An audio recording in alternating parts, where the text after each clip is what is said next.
Hey, little black girl, come up here. Sparring, just for fun. Brad Kessler, in the middle of the ring. Third Dan black belt, 200 people watching. His sparring partner chuckled.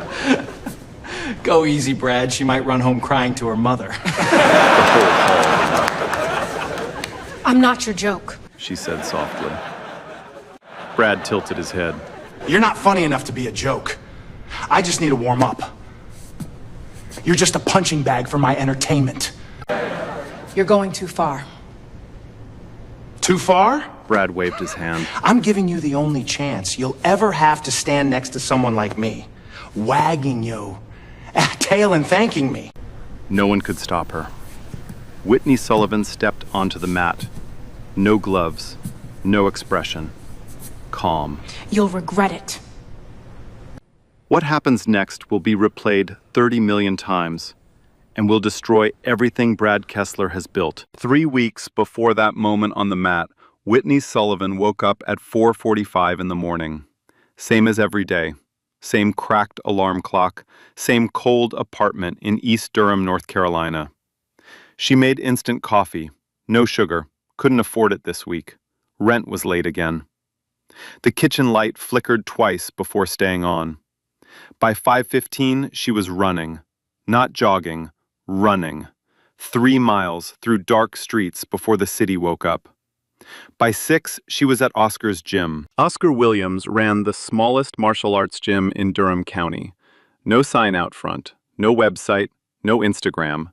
Just a concrete room above a laundromat with 2 heavy bags, a cracked mirror, and a mat that smelled like decades of sweat.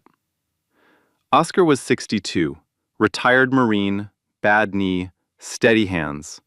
He'd trained fighters for 30 years. But Whitney was different. Again, he said. Whitney threw a left hook into the pad. The sound cracked through the room. Again. Another. Harder. Again. She didn't stop until Oscar lowered the pads. He looked at her the way he always did, like he was watching something most people would never understand. 14-0, he said quietly. And nobody even knows your name. That was the point. Whitney didn't fight for fame. She fought because it was the only place where the world made sense. On the mat, nobody cared about her skin color. Nobody looked down on her. The only thing that mattered was who was still standing. But outside the mat, that was a different world. Her day job was at the Eastside Community Center. She ran a free self-defense program for teenage girls. Most of them came from the same streets Whitney grew up on. Some had bruises they didn't talk about. Some flinched when men raised their voices. Whitney taught them how to stop flinching. The program had no budget, no funding, no sponsors. Whitney bought the pads with her own money. She printed flyers at the library. She begged the center's board every quarter to keep the lights on. It wasn't glamorous, but every Thursday night, 12 girls showed up, and that was enough. The problem was, the program needed a certified martial arts partner to stay accredited. Without one, the board would shut it down by the end of the year. That's why Whitney went to Iron Circle Athletics. Brad Kessler's gym was everything Oscar's wasn't. Glass walls, LED lighting, sponsor banners from energy drink companies, a YouTube channel with 200,000 subscribers. Brad posted videos of himself breaking boards, spinning kicks in slow motion, posing with his belt collection. He was good. Whitney could admit that. 3rd-degree black belt in Taekwondo, clean technique, fast feet. But she'd watched his sparring videos. He dropped his left hand after every kick. His ground game was non-existent, and he gassed out after 2 rounds. She didn't go there to fight him. She went there to ask about a partnership, a simple collaboration, his accreditation, her program, those 12 girls. She wore a plain t-shirt, no gear, no attitude. She stood in the back row and waited for the seminar to end so she could introduce herself professionally. She never got the chance. Brad saw a black woman standing alone in his gym, and he saw an opportunity. Not for partnership, for content, for laughs, for clicks. What Brad didn't see, what his 200 subscribers and 200 audience members and his sparring partner all failed to see, was what Oscar Williams had seen 10 years ago in a broken gym above a laundromat. A fighter. A real one. 14 wins, 0 losses, 7 knockouts, 3 submissions. A woman who could dismantle a black belt before he knew what happened. But on that day, Whitney swallowed it all. She stood on the mat, took his jokes, took his insults, and walked away. Because she wasn't there to prove anything. She was there for 12 girls who needed the program to survive. She walked out of Iron Circle with nothing. No partnership, no respect, no dignity. What she didn't know was that someone in the crowd had recorded everything, and the video was already uploaded. The sparring lasted less than 2 minutes, but those 2 minutes changed everything. Brad circled her slowly, bouncing on his toes, playing to the crowd. He threw a spinning kick that whipped past her ear. The audience gasped. Whitney didn't flinch. "Come on," Brad taunted. "At least try. This is embarrassing." He threw a front kick to her midsection. Not light, not playful. Hard enough to knock the air out of her lungs. Whitney absorbed it, stepped back, said nothing. Brad looked at the crowd and shrugged. See? Nothing. Absolutely nothing. He threw another kick. This one landed on her thigh. Heavy. Deliberate. Whitney's leg buckled for a second. Then she straightened up. The crowd went quiet. Brad leaned in close. "You can quit any time, sweetheart. Nobody's going to judge you. Well, more than they already do." Whitney looked at him. Her eyes were calm, terrifyingly calm. Every fighter knows that look. Oscar would have recognized it instantly. The look of someone memorizing every weakness in real time. Brad's left hand dropped after every kick. His stance was too wide. His breathing was already heavy. Whitney saw all of it, filed it away, and said nothing. She stepped off the mat. No protest, no tears, no reaction. She picked up her bag and walked toward the door. Brad called after her. "Hey, don't forget to tell your friends. Free lesson, courtesy of Brad Kessler." He bowed to the audience. They applauded. What Brad didn't know was that while he was bowing, 3 phones in the audience were still recording. By midnight, the unedited video had 4,000 views on social media. Comments poured in. Some laughed, some called it savage. A few asked who the woman was. By morning, Brad had uploaded his own version. Edited, music added, slow-motion replays of his kicks landing. The caption read, "When someone walks into your gym thinking they can fight. LOL. Hashtag know your place." He tagged it with a laughing emoji. 48 hours later, Whitney's face was everywhere in Durham. Not as a fighter, not as a coach, not as a woman who gave everything for 12 teenage girls. Just as a joke. And Brad Kessler was about to make it worse. The video didn't die. It grew. Brad posted 3 more videos that week. Each one featured Whitney's face. In one, he replayed her getting kicked in slow motion, with cartoon sound effects. In another, he narrated over the footage like a nature documentary. Here we observe the common street wanderer entering a real fighter's territory. Watch what happens. His comment section exploded. 50,000 views, then 100,000. His subscriber count climbed every day. Brad loved it. He told his partner, "This is the best content we've ever made. She's a gold mine." He never asked Whitney's permission. He never blurred her face. He never considered, not for 1 second, that she was a real person with a real life. And that real life was falling apart. At the Eastside Community Center, whispers started on Monday.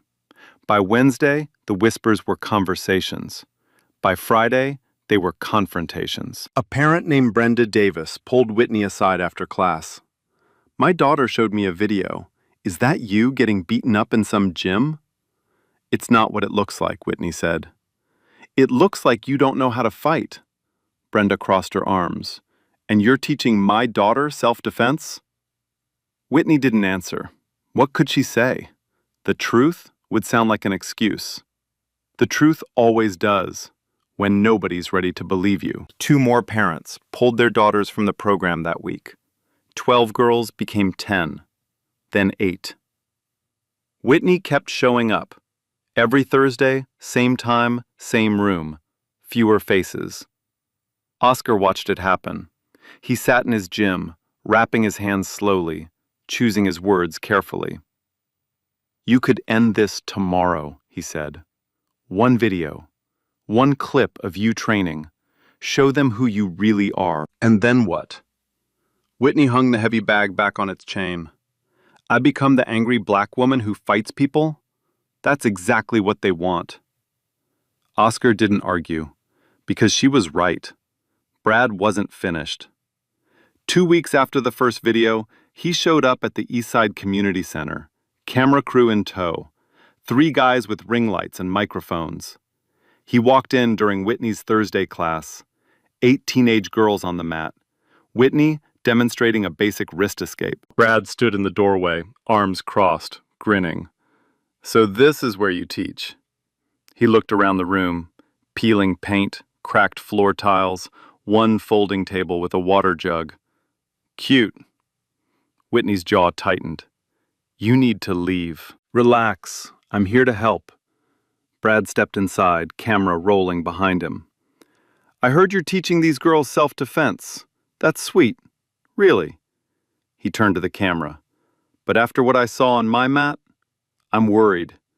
These girls deserve a real instructor, not someone who can't take a single kick without folding." One of the girls, a 15-year-old named Keisha, stood up. "Miss Whitney is a good teacher." Brad barely glanced at her. "I'm sure she's great at a lot of things, kid. Fighting just isn't one of them." Whitney stepped between Brad and the girls. Her voice was low, controlled, barely above a whisper. "Get your cameras out of this room. Now." Brad raised both hands in mock surrender. "Fine, fine. But you know where to find me. When you're ready to admit you're in over your head." He pointed at the girls. "They deserve better. And deep down, you know it." He walked out. The camera crew followed. That night, Whitney sat in her car in the parking lot for 45 minutes. Engine off, lights off, hands on the steering wheel. She didn't cry. She wanted to, but she didn't. Her phone buzzed. A text from her best friend, Tamara Cole. "Don't react. Don't post anything. Call me tomorrow. I'm working on something." Tamara was a journalist at the Durham Independent. Small paper, underfunded. But Tamara had instincts that money couldn't buy. She'd been watching Brad's videos. Not the ones he posted, the ones his former students posted. Complaints buried in Reddit threads, anonymous reviews on Google, stories about sparring sessions that went too far. A 17-year-old who left with a fractured rib. A woman who filed a complaint and was told to toughen up or find a yoga class. And then Tamara found something bigger. A legal settlement from 18 months ago. A former student named Greg Anderson broke an orbital bone during a demonstration. Brad's insurance paid out $40,000. The agreement included a non-disclosure clause. Brad had hurt someone badly, and he paid to make it disappear. Tamara wasn't ready to publish yet. She needed more sources, more documents, more proof. But the picture was forming. Meanwhile, Brad made his final move. He filed a formal complaint with the community center's board of directors. The letter was typed on Iron Circle Athletics letterhead. Professional, polished, devastating. It read, "As a certified third-degree black belt and licensed martial arts instructor, I have serious concerns about the qualifications of Whitney Sullivan to teach any form of self-defense. Her recent public appearance at my academy demonstrated a complete lack of basic fighting skills. Allowing her to instruct vulnerable young women is irresponsible and potentially dangerous. He CC'd the local council member. He CC'd the school district. He CC'd 2 local news outlets. The board called an emergency meeting for the following Monday.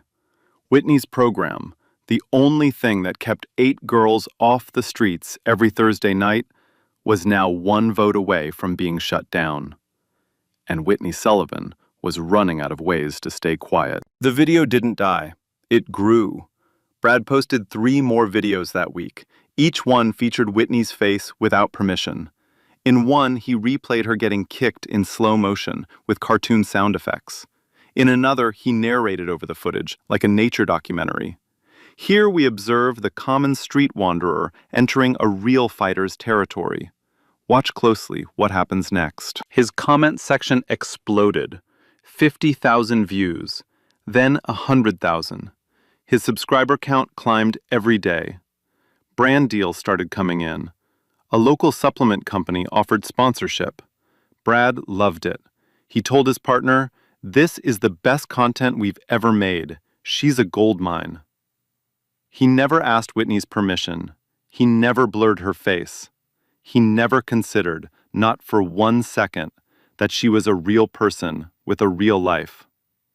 And that real life was falling apart. At the Eastside Community Center, whispers started on Monday. By Wednesday, the whispers were conversations. By Friday, they were confrontations. A parent named Brenda Davis pulled Whitney aside after class. "My daughter showed me a video. Is that you getting beaten up in some gym?" "It's not what it looks like," Whitney said. "It looks like you don't know how to fight." Brenda crossed her arms. "And you're teaching my daughter self-defense?" Whitney didn't answer. What could she say? The truth would sound like an excuse. The truth always does, when nobody's ready to believe you. 2 more parents pulled their daughters from the program that week. 12 girls became 10, then 8. Whitney kept showing up. Every Thursday, same time, same room. Fewer faces. Oscar watched it happen. He sat in his gym, wrapping his hands slowly, choosing his words carefully. "You could end this tomorrow," he said. "1 video, 1 clip of you training. Show them who you really are." And then what? Whitney hung the heavy bag back on its chain. "I become the angry black woman who fights people? That's exactly what they want." Oscar didn't argue, because she was right. Brad wasn't finished. 2 weeks after the first video, he showed up at the Eastside Community Center, camera crew in tow, 3 guys with ring lights and microphones. He walked in during Whitney's Thursday class, 8 teenage girls on the mat, Whitney demonstrating a basic wrist escape. Brad stood in the doorway, arms crossed, grinning. "So this is where you teach?" He looked around the room, peeling paint, cracked floor tiles, 1 folding table with a water jug. "Cute." Whitney's jaw tightened. "You need to leave. Relax. I'm here to help." Brad stepped inside, camera rolling behind him. "I heard you're teaching these girls self-defense. That's sweet, really." He turned to the camera. "But after what I saw on my mat, I'm worried. These girls deserve a real instructor, not someone who can't take a single kick without folding." One of the girls, a 15-year-old named Keisha, stood up. "Miss Whitney is a good teacher." Brad barely glanced at her. "I'm sure she's great at a lot of things, kid.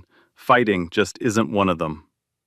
Whitney stepped between Brad and the girls. Her voice was low, controlled.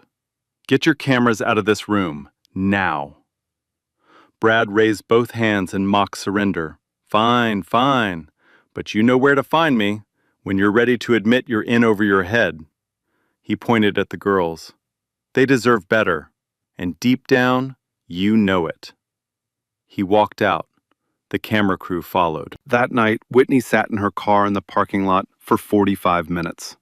Engine off, lights off, hands on the steering wheel. She didn't cry. She wanted to, but she didn't. Her phone buzzed. A text from her best friend, Tamara Cole. Don't react. Don't post anything. Call me tomorrow. I'm working on something. Tamara was a journalist at the Durham Independent, small paper, underfunded. But Tamara had instincts that money couldn't buy. She'd been watching Brad's videos. Not the ones he posted, the ones his former students posted. Complaints buried in Reddit threads. Stories about sparring sessions that went too far. A 17-year-old who left with a fractured rib. A woman told to toughen up or find a yoga class. And then Tamara found something bigger. A legal settlement from 18 months ago. A former student named Greg Anderson broke an orbital bone during a demonstration. Brad's insurance paid out $40,000. The agreement included a non-disclosure clause. Brad had hurt someone badly, and he'd paid to make it disappear. Tamara wasn't ready to publish yet. She needed more sources, more documents, more proof. But the picture was forming. Meanwhile, Brad sat in his office at Iron Circle Athletics, reviewing his channel analytics. The numbers were the best he'd ever seen. His partner Diane Prescott leaned against the desk, scrolling through comments on her phone. "We should go bigger," Diane said. "File a complaint against her program. Make it official. If she loses her teaching gig, she's done. And we own the narrative." Brad hesitated for a moment. "You think that's necessary?" "Necessary?" Diane looked at him coldly. "Brad, she embarrassed you on your own mat. If you don't finish this, people will start asking questions. Kill the story now, or the story kills you." Brad nodded slowly. He picked up his phone and called his lawyer. The formal complaint arrived at the community center's board office the next morning, typed on Iron Circle Athletics letterhead. Professional, polished, devastating. It read, "As a certified third-degree black belt and licensed martial arts instructor, I have serious concerns about the qualifications of Whitney Sullivan to teach any form of self-defense. Her recent public appearance at my academy demonstrated a complete lack of basic fighting skills. Allowing her to instruct vulnerable young women is irresponsible and potentially dangerous." He CC'd the local council member. He CC'd the school district. He CC'd 2 local news outlets. The board called an emergency meeting for the following Monday. Whitney found out from a voicemail. She played it twice, then sat on the edge of her bed, staring at the wall. The program, the only thing giving 8 girls a safe place every Thursday, was 1 vote away from being shut down. And Whitney Sullivan was running out of ways to stay quiet. Sunday night, Oscar's gym. The fluorescent light buzzed overhead. Whitney sat on the floor with her back against the wall. Tamara sat cross-legged beside her, laptop open. Oscar stood by the heavy bag, arms folded. "We can't keep playing defense," Tamara said. "He's controlling the story. Every day we stay quiet, he gets louder." "So what do we do?" Whitney stared at the ceiling. Oscar reached behind the heavy bag and pulled out a battered folder. He dropped it on the floor in front of Whitney. Inside, 14 fight records. Every bout documented. Dates, opponents, results. 7 knockouts, 3 submissions, 4 decisions, 0 losses. "This is who you are," Oscar said quietly. "It's time you remind people." Tamara closed her laptop. "There's a sanctioned amateur charity bout next month at the Durham Civic Center. Referees, judges, cameras, everything on the record. If Brad accepts a rematch there, on your terms, he can't edit the footage. He can't spin the story. The truth fights for itself." Whitney looked at the folder, then at Oscar, then at Tamara. "If I do this," she said slowly, "I do it my way. Clean. Legal. No trash talk. I let my hands speak. Oscar nodded. 2 weeks. That's all I need. The next morning, Whitney was back in the gym at 5. This time, she wasn't hiding. She was preparing. The Durham Civic Center smelled like popcorn and floor wax. Saturday night, 800 seats, every single one filled. The charity bout had been announced 2 weeks earlier. Local fighters, amateur rules, 3 rounds, 5 minutes each. Referees, judges, medical staff on standby. Everything sanctioned, everything legal. Brad Kessler arrived like he was walking into his own coronation. Entourage of 6, 2 cameramen, Diane Prescott 3 steps behind, phone already recording. He wore a custom robe with iron circle stitched across the back in gold thread. The crowd cheered when he stepped through the ropes. Brad raised both fists and spun in a slow circle, soaking it in. He pointed at his cameraman. "Make sure you get the knockout. I want it from 2 angles." Diane leaned over the ropes. "Finish it fast, first round if you can. The shorter the clip, the better it plays online." Brad nodded. "She won't last 90 seconds. Then Whitney walked in. No robe, no entourage, no music. Just Oscar behind her, carrying a towel and a water bottle. She wore plain black shorts and a plain black shirt. No sponsors, no logos. The crowd went quiet. A few people recognized her from Brad's videos. Someone in the back yelled, "That's the punching bag girl!" Laughter scattered through the arena. Whitney didn't react. She stepped through the ropes, bounced twice on her toes, and stood still. Oscar leaned in close. "Remember what we practiced. Let him come to you. He'll burn himself out. You just have to be patient." Whitney nodded once, put in her mouthguard, touched gloves with the air, a habit from years of fighting in empty gyms where nobody watched. The referee called both fighters to the center. Brad grinned down at her. He had 4 inches and 40 pounds on her. "Last chance to walk away, sweetheart," he whispered. Whitney said nothing. The bell rang. Round 1. Brad exploded forward. Spinning back kick aimed at her head. The crowd gasped. Whitney leaned back 3 inches. The kick sailed past her chin. She didn't counter. Didn't move forward. Just reset. Brad threw another kick. Roundhouse to the body. It connected, but Whitney rolled with it, absorbing the impact. She stepped back, circled left. Brad turned to the crowd and shrugged. "See? Nothing. She's got nothing." He threw a flashy combination, 2 spinning kicks and a jumping knee. The audience roared. It looked spectacular on camera, but none of it landed clean. Whitney kept moving, slipping, circling, watching. Oscar's voice from the corner, calm as morning. "That's it. Let him play. He's already breathing hard."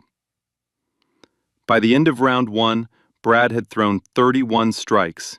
He'd landed 6. Whitney had thrown 0.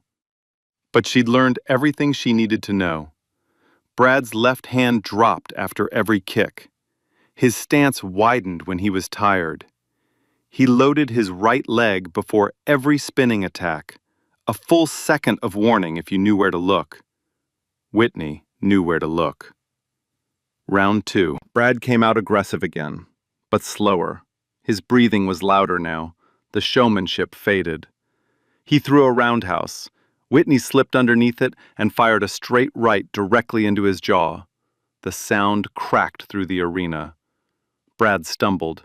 His eyes went wide. For the first time in his life on a mat, he looked surprised. Whitney pressed forward. Left hook to the body.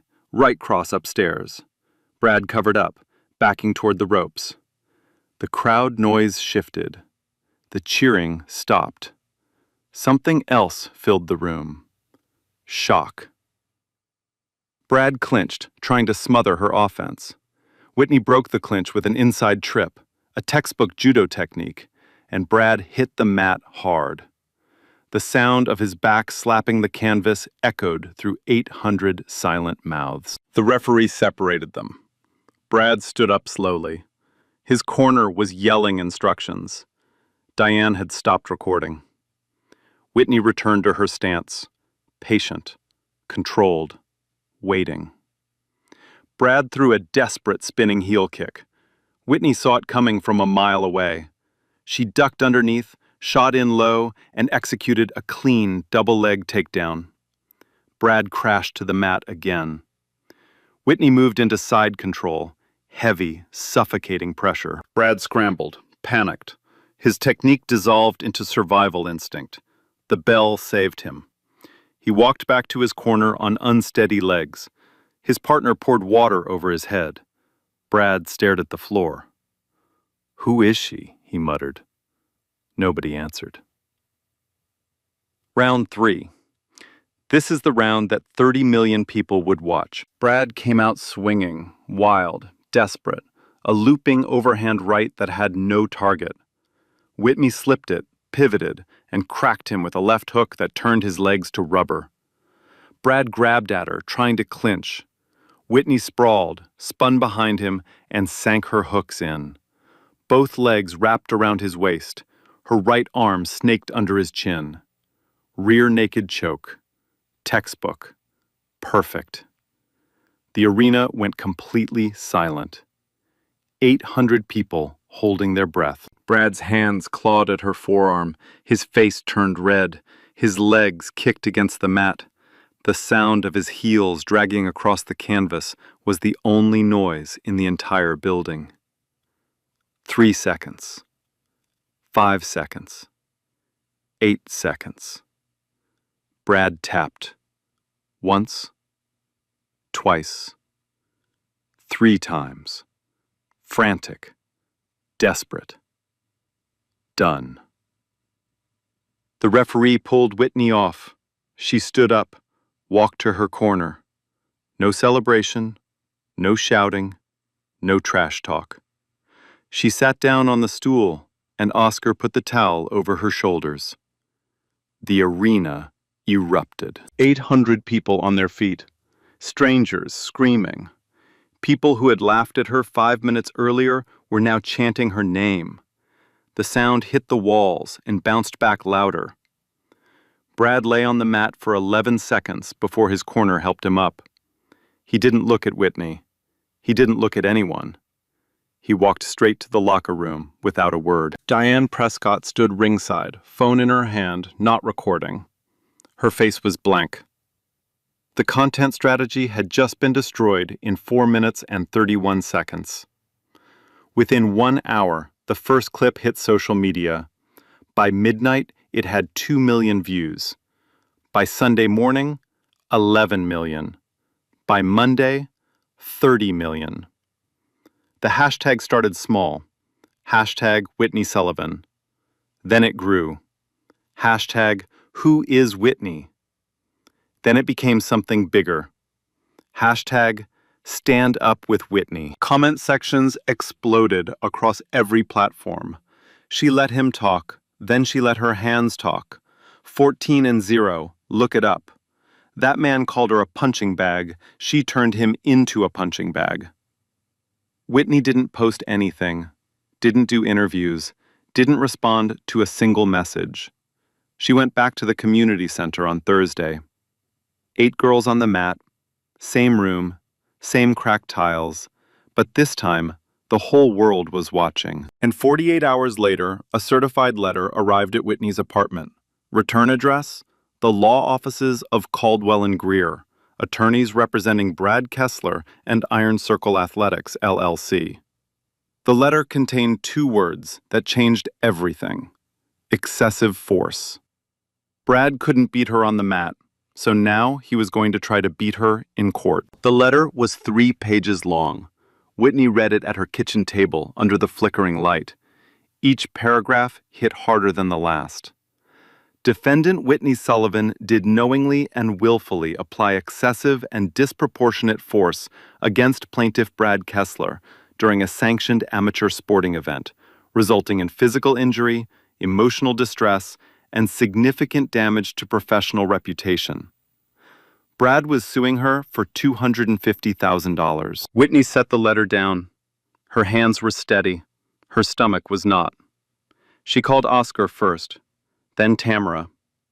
Then she sat in silence for a long time, staring at the wall where she'd taped the flyer for her Thursday program. The next morning, Brad held a press conference.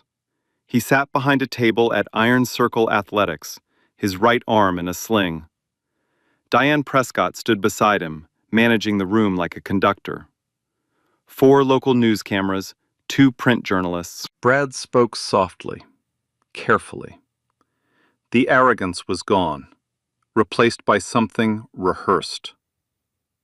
I want to be clear. I never intended for anyone to get hurt, Brad said, looking into the closest camera. I invited her to spar as a goodwill gesture. What happened on that mat was not sparring. It was an attack.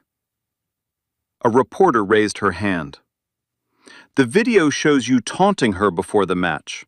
How do you respond? Diane stepped forward. Brad has always been passionate. That's his coaching style. But there's a difference between being animated and being violent. What Ms. Sullivan did crossed the line from competition into assault. Brad nodded on cue. I have a torn rotator cuff. I can't teach for 3 months. My students are suffering. He paused. All because someone couldn't control herself. By evening, every local station had run the story. The headlines were surgical. Local martial arts instructor alleges assault during charity event. Woman in viral sparring video faces excessive force lawsuit. Not one headline mentioned Brad's insults. Not one mentioned the weeks of harassment. Not one mentioned the videos he'd posted mocking her without consent. The narrative had flipped completely. Online, the shift was immediate. Half the comments still supported Whitney. The other half had turned. She went too far. It was supposed to be a friendly match. That chokehold was dangerous. She could have killed him. Maybe Brad was right about her all along. Whitney watched the comments scroll until 2 in the morning. Each one felt like a small cut. Not deep enough to stop her, but enough to remind her she was alone. Brad's reality was simpler than anyone realized. He sat in his office that night, sling off, rotating his shoulders slowly. It hurt. That part was real. The torn rotator cuff was real. But the lawsuit wasn't his idea. You don't have a choice, Diane had told him the morning after the fight. You lost on the mat. If you lose the story too, Iron Circle is done. The sponsors leave. Everything disappears. So I lie? You don't lie. You frame. She used a chokehold. The public doesn't watch full fights. They watch clips. We control the clips. We control the truth. Brad had agreed. Not because he believed it, but because he didn't know how to lose. Back at the community center, the fallout arrived Monday morning. The board held its emergency meeting. The lawsuit added gasoline. The board chair, Harold Moore, read the agenda in a flat voice. Given the pending legal action, this board moves to suspend the youth self-defense program effective immediately, pending full review. The vote was 4-1. Only Sandra Wells voted against. This is wrong, Sandra said. We're punishing her because someone sued her. Harold adjusted his glasses. It's not punishment. It's risk management. Whitney found out from an email. Not a phone call. An email sent at 4:17 with the subject line, Program Status Update. She read it once, closed her laptop, put on her running shoes, and ran 6 miles in the dark. When she got home, she called Oscar. They shut it down, she said. Her voice was flat. I know. Those girls have nowhere to go on Thursdays now. Silence. Then Oscar spoke. Whitney, they want you to quit. Everything they've done, the videos, the lawsuit, the press conference, It's designed to make you disappear. If you quit now, Brad wins. Not on the mat, not in court. He wins because you let him. Whitney didn't respond for a long time. I'm tired, Oscar. I know you're tired, but tired isn't done. And you're not done. She hung up, sat on the floor, stared at the ceiling. Her phone buzzed. Tamara, can you meet me tomorrow morning? I found something big. Whitney drove to Tamara's apartment at 6:30. Tamara answered the door with dark circles under her eyes and printed documents in her hands. Remember Greg Anderson, the student Brad injured 18 months ago? The non-disclosure settlement. He wasn't the only one. Tamara pulled out 3 signed statements. Former students, different years, same story. Aggressive sparring, injuries, pressure to stay quiet. Then Tamara turned her laptop around. On the screen was a still frame from a security camera. Grainy, black and white, but unmistakable. Brad Kessler standing over a student on the mat. The student curled on his side, clutching his face. Brad's fist still clenched. The timestamp read, 14 months ago. This footage was supposed to be deleted, Tamara said quietly. Brad paid the security company to erase it, but someone made a backup. Whitney stared at the screen. He did this, she whispered. And then he sued me for excessive force. Tamara nodded. He built his whole case on the idea that you're dangerous. This footage proves the only dangerous person in this story is him. Whitney looked at Tamara. For the first time in weeks, something shifted behind her eyes. Not anger, not revenge. Clarity. When's the mediation hearing? Next Tuesday. Whitney stood up. Then we have 6 days. Tuesday morning, the Durham County Civic Center, room 4B. Long fluorescent lights and a table shaped like a horseshoe. The mediation was supposed to be private, but Brad's side had leaked it to the press. 4 news cameras waited outside. 2 reporters sat in the back row. The room was full. Brad sat on the left side with his attorney, Victor Caldwell. Diane Prescott sat 1 row behind. Brad wore a navy suit, and his arm was back in the sling. He looked calm, confident that the law would finish what the mat could not. Whitney sat on the right side with Tamara. No attorney. She couldn't afford one. She wore a white blouse and black pants. Her hands rested flat on the table. Oscar sat behind her, silent, arms crossed. The mediator, a retired judge named Patricia Holloway, opened the session. This is a formal mediation regarding the complaint filed by Mr. Kessler against Ms. Sullivan. Mr. Caldwell, you may begin. Victor Caldwell stood, polished, every sentence rehearsed. Your Honor, my client is a respected martial arts instructor with over 15 years of service to this community.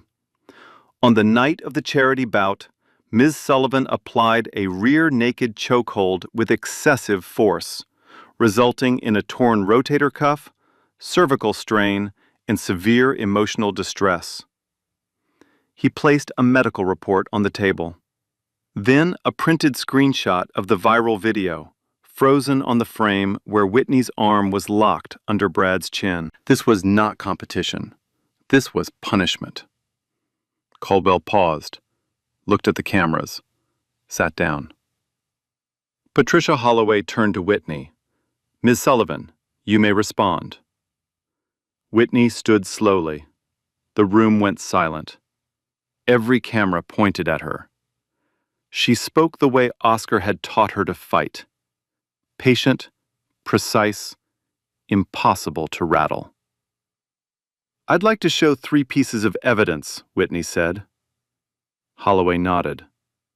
Tamara opened her laptop and connected it to the projector. Evidence 1. The screen lit up. The original seminar video, unedited, not Brad's version with cartoon sound effects, the raw footage from a bystander's phone. The room watched Brad call Whitney onto the mat. They heard every word. Little black girl, warm up, closest thing to a punching bag, wag your tail. Then they watched Brad throw the first kick, unprovoked, hard, into the body of a woman who hadn't raised her hands. Whitney let the video play to the end. Brad bowing to the crowd. Whitney walking out alone. Silence. Brad's jaw tightened. Caldwell scribbled on his notepad. Evidence 2. Tamara placed the folder on the table. 14 fight records. Official documentation from 3 state athletic commissions. My professional record is 14 wins, 0 losses, Whitney said. 7 by knockout, 3 by submission. I have trained for over 12 years under Coach Oscar Williams, a retired United States Marine. She paused. When I applied the rear naked choke in round 3, I used the minimum force required for a submission. Mr. Kessler tapped out after 8 seconds. I released immediately. The referee confirmed a clean stoppage, no illegal strikes, no unnecessary contact. She looked directly at Brad. I didn't use excessive force. I used exactly the right amount. The only reason Mr. Kessler is in that sling is because he entered a fight he wasn't prepared for, against an opponent he assumed was nothing. Brad looked away. Evidence 3. This was the moment the room changed.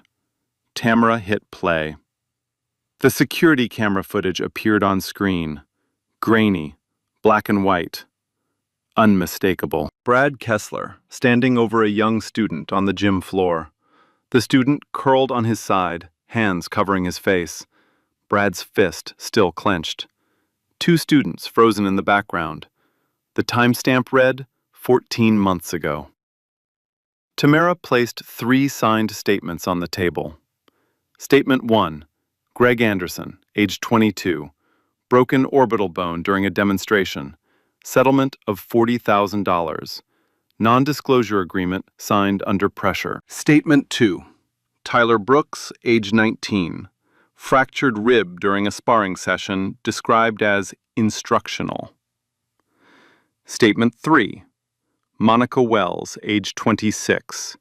Concussion sustained during an advanced class, told not to seek medical attention outside the gym. The room buzzed. Reporters scribbled furiously. Caldwell leaned over to Brad and whispered something urgent. Brad's face changed. The confidence cracked. For the first time, he looked like what he actually was. A man who had spent 15 years performing strength while hiding weakness. Whitney wasn't finished. Mr. Kessler called me dangerous, she said quietly. He told the press I couldn't control myself. He filed a lawsuit claiming excessive force. She pointed at the frozen security footage on the screen. But this is what excessive force actually looks like. And it wasn't me. It was him. Complete silence. Patricia Holloway removed her glasses. She looked at Caldwell. Mr. Caldwell, does your client wish to proceed with this complaint? Caldwell leaned toward Brad.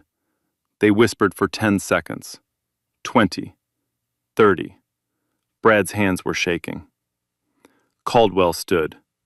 Your Honor, my client wishes to withdraw the complaint at this time.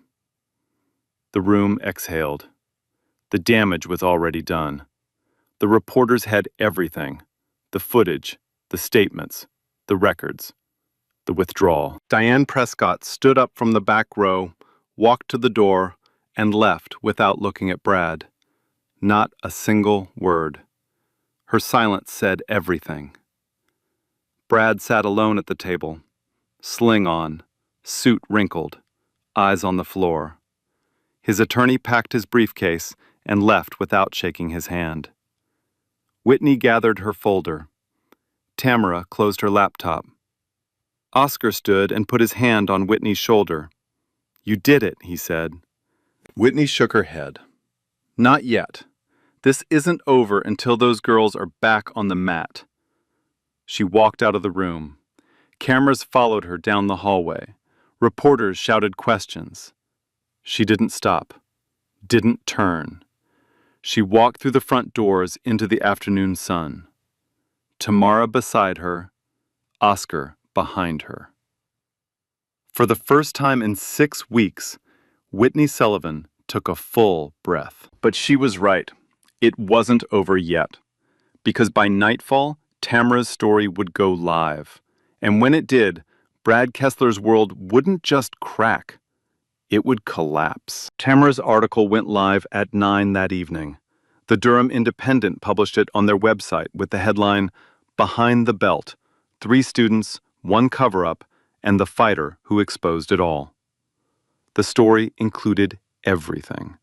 The security footage, the signed statements from Greg Anderson, Tyler Brooks, and Monica Wells, the $40,000 settlement and the non-disclosure agreement, the timeline of harassment against Whitney, from the first seminar video to the lawsuit. Tamara had spent weeks building this story.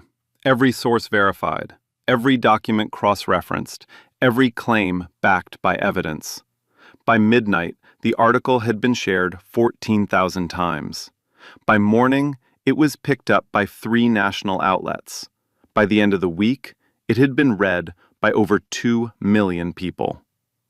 The fallout for Brad Kessler was swift and absolute. The North Carolina State Athletic Board opened a formal investigation into Iron Circle athletics.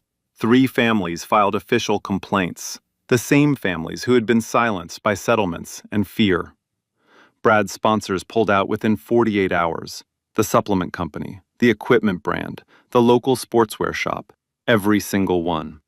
His YouTube channel lost 60,000 subscribers in 5 days. The comment section that once cheered for him now buried him. Diane Prescott released a brief public statement distancing herself from Brad and Iron Circle athletics. "I was unaware of the incidents described in the article and condemn any form of violence against students." She resigned as business partner the same day. Brad's attorney, Victor Caldwell, dropped him as a client. On Friday afternoon, Brad Kessler posted a video. No ring lights, no music, no entourage, just him sitting in his gym alone. The mats were empty. The sponsor banners had been taken down. The walls looked bare. He spoke for 2 minutes and 11 seconds. "I owe an apology to Whitney Sullivan. What I did at that seminar was wrong. The things I said were wrong. The videos I posted were wrong. The lawsuit was wrong." He paused, rubbed his eyes. "I told myself I was building a brand, but I was just tearing someone else down to feel bigger. And I'm sorry." The video received 4 million views. The top comment read, "Apology accepted. Accountability expected." Whitney never responded to the video publicly. She didn't need to. On Monday morning, the community center's board held a second meeting. This time, Sandra Wells, the only member who had voted against suspension, brought a petition. 112 signatures from parents, students, and community members requesting the immediate reinstatement of Whitney's self-defense program. Harold Moore read the petition, adjusted his glasses, called the vote. 5-0. Unanimous. The program was reinstated, with expanded funding and a dedicated room. Whitney stood in the hallway outside the boardroom when Sandra told her the news. She pressed her back against the wall and closed her eyes. She didn't speak for almost a minute. "Thank you," she finally said. "Don't thank me," Sandra replied. "Thank those girls. They wrote half the signatures." Thursday evening, the community center. The same room with peeling paint and cracked tiles, except now there was a new mat on the floor, donated by a local business that had seen the story. Whitney stood at the front of the room. 12 girls on the mat, not 8, 12. the original number, plus 4 new ones who had asked to join after seeing the video. Keisha was in the front row. She looked at Whitney and grinned. "Miss Whitney, you famous now." Whitney shook her head. "I'm the same person I was last month. Now give me 10 push-ups." The room groaned, then laughed, then dropped to the floor. 2 weeks later, Durham City Council member Andrea Foster proposed a citywide initiative, a free community self-defense program for underserved neighborhoods, modeled directly on Whitney's curriculum. The proposal passed unanimously. The hashtag evolved one final time, from hashtag Whitney Sullivan to hashtag Who is Whitney to hashtag Stand Up with Whitney, and finally to something that belonged to everyone. Hashtag Stand Up for Yourself. It appeared on gym walls, on school bulletin boards, on t-shirts worn by teenage girls in 6 different states. It stopped being about Whitney. It became about every person who had ever been told they didn't belong and refused to leave. Whitney Sullivan never wanted a movement. She wanted a program. She wanted 12 girls on a mat every Thursday. She got both. 6 months later, Whitney Sullivan's self-defense program operated in 4 community centers across Durham County. 61 girls enrolled, a waiting list of 30 more. 3 volunteer instructors, all women Whitney had trained herself. The original room at the Eastside Community Center still had cracked tiles. Whitney refused to let them fix it. "I want the girls to remember where we started," she said. Oscar Williams was named Coach of the Year by the North Carolina Regional Martial Arts Association. He accepted the award in a wrinkled polo shirt and said 6 words into the microphone. "I just held the pads. That's all." The room gave him a standing ovation. Whitney's fight record remained 14-0. She never competed again. She didn't need to. The mat had given her everything it could, and now she was giving it back. Tamara Cole's article was nominated for a Regional Journalism Award. The story led to a statewide review of non-disclosure agreements in athletic injury settlements. 2 other gyms in North Carolina were investigated as a result. Tamara kept writing. She kept digging. Brad Kessler's gym survived. Barely. He lost 70% of his students. He stopped posting videos entirely. His YouTube channel went dark. The gold-stitched robe hung in a closet somewhere, untouched. Brad completed a 6-month anger management course as part of the state athletic board's conditions for keeping his license. Whether he truly changed is something only time would tell. But he never spoke publicly about Whitney Sullivan again. Diane Prescott launched her own consulting firm. She never mentioned Iron Circle Athletics on her resume. Greg Anderson, the student with the broken orbital bone, finally spoke publicly. He told Tamara, "I was afraid to talk. I thought nobody would believe me. Whitney showed me that silence doesn't protect you. It just protects the person who hurt you." Keisha, the 15-year-old who stood up the day Brad walked in with cameras, earned her first self-defense certification. She told Whitney she wanted to teach someday. Whitney smiled. "You already started." Andrea Foster's citywide self-defense initiative expanded beyond Durham. 2 neighboring counties adopted the model. A state legislator introduced a bill to fund similar programs across North Carolina. The bill was named the Sullivan-Williams Community Defense Act. Whitney found out about the bill from a text message while mopping the floor at the community center. She read it, put her phone back in her pocket, and finished mopping. That was Whitney, always finishing what she started. The hashtag Stand Up for Yourself continued to grow. It was no longer about one fight or one woman. It was about the quiet belief that your worth is not determined by people who refuse to see it. If this story moved you, if you've ever been underestimated, overlooked, or told you don't belong, I want to hear from you. Drop your story in the comments. Tell me about the moment you decided to stop being quiet. Share this video with someone who needs to hear it today. And if you haven't already, subscribe, hit the bell, Because stories like Whitney's happen every day, and somebody needs to tell them. I'll see you in the next one. Here's what I need you to understand. Don't ever look at someone and decide what they can't do. You don't know what they've been through. You don't know what they've trained for. You don't know what's living inside them that's waiting for the right moment to come out. The world is full of people who look at a woman and see the weakness, who look at someone quiet and see someone easy to push around, who look at the outside and think they already know the whole story. And every single time, that arrogance costs them everything, because the quietest person in the room is usually the most dangerous, not because they are angry, because they've been watching, learning, preparing. While you were busy talking, they were busy getting ready, and by the time you realize that you are dealing with, it's already too late. So before you dare someone, before you mock someone, before you decide someone is beneath you, ask yourself one question. What if I'm wrong? What if the person I'm laughing at right now is the one person in the room I should never have touched? Because one day you are going to find out, and it won't be funny anymore. Like, share and subscribe to stories like this every week. And remember, don't let anyone define you that you can't do. Let them find out hard way.